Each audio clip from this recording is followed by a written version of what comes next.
നമുക്കൊത്തിരി ഇഷ്ടമുള്ളവരോട് നമ്മൾ ചൊറിഞ്ഞ് വഴക്കിടും. അങ്ങനെ വഴക്കിട്ടൊരു ദിവസമായിരുന്നു ഇന്ന് കേട്ടോ. അങ്ങനെ ചായ കുടിക്കാൻ നേരെ പോയപ്പോഴാണ് ചമ്പക്കര പെരുന്നാൾ നടക്കുന്ന അറിഞ്ഞത്. അന്ന് അവിടെ ചെന്ന് ഇറങ്ങാമെന്ന് അവിടെ ചെന്നപ്പോഴത്തേക്ക് ഞങ്ങളുടെ അടി ഭയങ്കര വലുതായി. അങ്ങനെ അവൻ ഇറങ്ങിയില്ല, ഞാൻ അവിടേക്ക് ഇറങ്ങി ഇങ്ങനെ വെറുതെ സ്ഥലങ്ങളൊക്കെ നോക്കിയിട്ട് കപ്പലണ്ടി വാങ്ങി. ഞങ്ങൾക്ക് രണ്ടുപേർക്കും കപ്പലണ്ടി ഇഷ്ടമാണ്.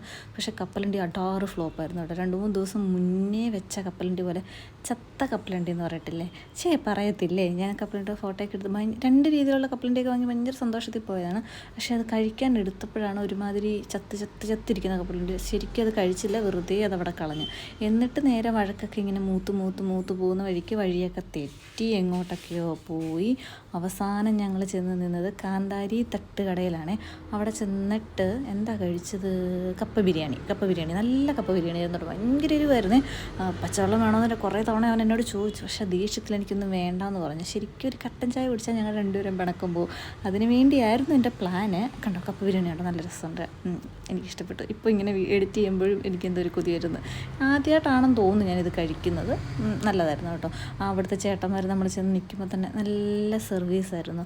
അവർക്ക് കസ്റ്റമറിനെ വീണ്ടും വേണമെന്നുള്ള രീതിയിലാണ് അവരെ സർവീസ്. ചില തട്ടുകട ചെല്ലുമ്പോൾ കാണത്തില്ലേ, നമ്മൾ ഇത്ര നേരം വെയിറ്റ് ചെയ്യണമെന്നറിയോ. പക്ഷേ ഇവിടെ അങ്ങനെയല്ല കേട്ടോ. ആ ചേട്ടൻ നല്ല സർവീസായിരുന്നു. അങ്ങനെ ഞങ്ങൾ കപ്പലണ്ടിയും കട്ടൻ ചായയും കുടിച്ചു. ഞങ്ങളുടെ പിണക്കൊക്കെ മാറ്റി ഞങ്ങൾ ക്യൂൻസിൽ പോയി കുറച്ച് നേരം വർത്താനം പറഞ്ഞു. നേരെ ഹോസ്റ്റലിൽ